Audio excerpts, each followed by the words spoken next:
வெற்றியின் விளிம்பில் இருந்த ஆஸ்திரேலிய அணியை அப்படியே தோல்வியின் விளிம்பிற்கு தள்ளிய வாஷிங்டன் சுந்தர் 5 நாள் ஆட்டத்தை அரை நாளில் ஆடி ஆஸ்திரேலிய அணியின் ஒட்டுமொத்த சோழியையும் முடித்துவிட்ட தமிழன். இந்திய அணிக்கு குவியும் பாராட்டு. அதாவது இந்தியா மற்றும் ஆஸ்திரேலியா அணிகளுக்கு இடையே தற்போது பார்டர் கவாஸ்கர் டிராபி டெஸ்ட் தொடரில் 4வது போட்டி இப்போது நடைபெற்று வருகிறது. இந்த போட்டியில் இன்றைய தினம் 3வது நாள் ஆட்டத்தில் இந்த இரு அணிகளும் விளையாடி வருகிறது. ஏற்கனவே இந்த போட்டி தொடங்கி முதல் இன்னிங்ஸில் ஆஸ்திரேலிய அணி 474 ரன்கள் எடுத்திருந்தது. அதன் பிறகு அதனை சேசிங் செய்ய களமிறங்கிய இந்திய அணி முதல் இன்னிங்ஸில் சிறப்பாக விளையாடும் என்று பார்த்தால் ஆரம்பமே அடுத்தடுத்து விக்கெட்டுகளை இழந்து தடுமாறியது. இதனால் இந்த போட்டியில் கண்டிப்பாக இந்திய அணியின் தோல்வி உறுதி என்று பலரும் நினைத்தனர். ஆனால் அப்போது திடீரென விராட் கோலியும் யாஸ்வி ஜெய்ஸ்வாலும் சேர்ந்து ஒரு சிறப்பான பார்ட்னர்ஷிப்பை அமைத்து கொடுத்து இந்திய அணியை மீட்டெடுக்கும் பணியில் இறங்கினார்கள். ஆனால் ஆஸ்திரேலிய அணி செய்த தில்லுமுள்ளு வேலைகளால் எதிர்பாராத விதமாக யாஸ்வி ஜெய்ஸ்வாலும் விராட் கோலியும் அடுத்தடுத்து விக்கெட்டுகளை இழக்க மீண்டும் இந்திய அணி தோல்வி பாதைக்கு திரும்பியது. ஏனென்றால் விராட் கோலியும் யாஸ்வி ஜெய்ஸ்வாலும் அவுட் ஆனதற்கு பிறகு கிட்டத்தட்ட ஃபாலோ ஆனை தவிர்ப்பதற்கே 120 ரன்கள் பக்கம் எடுக்க வேண்டிய சூழ்நிலையில் இருந்தது இந்திய அணி.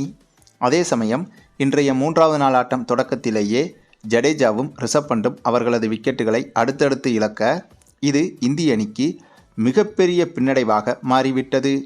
ரைட்டு, அவ்வளவுதான், இந்த மேட்ச்சு சோலி முடிஞ்சு அப்படின்னு இந்திய ரசிகர்கள் பலரும் இந்த இடத்துல கன்ஃபார்மே பண்ணிட்டாங்க.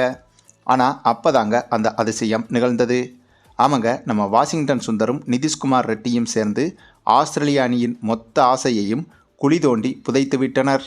ஏனென்றால் நிதிஷ்குமார் ஓரளவுக்கு அதிரடியாக விளையாடி 54 ரன்கள் வரை எடுக்க, அந்த பக்கமோ அப்படியே எதிர்ப்பதமாக நம்ம வாஷிங்டன் சுந்தர் கிட்டத்தட்ட 70 பந்துகளை எதிர்கொண்டு 20 ரன்கள் வரை மட்டுமே எடுக்க, அப்போது இந்திய அணி 275 ரன்கள் எடுத்து ஃபாலோ ஆனை தவிர்த்து விட்டது.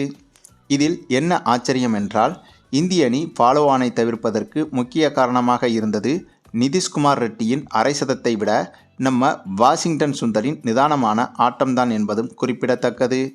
ஆமாங்க, அதற்கு காரணம் ஏற்கனவே 7 விக்கெட்டுகளை இந்திய அணி பறிகொடுத்திருந்த நிலையில் ஆஸ்திரேலிய அணியின் கையில் இன்று நியூ பாலும் கொடுக்கப்பட்டது.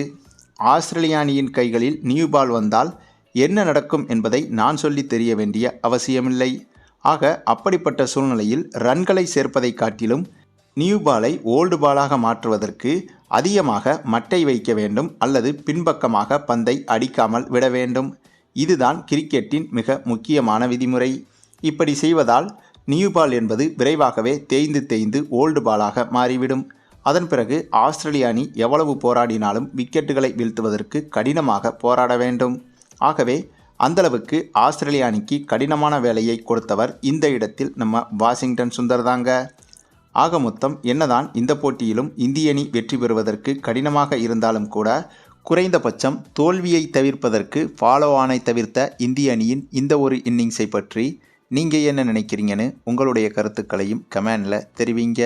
மேலும் இந்த வீடியோ பிடிச்சிருந்தா லைக் பண்ணுங்கள், மற்ற அனைவருக்கும் ஷேர் பண்ணுங்கள், மறக்காமல் நம்ம சேனலை சப்ஸ்கிரைப் பண்ணுங்கள்.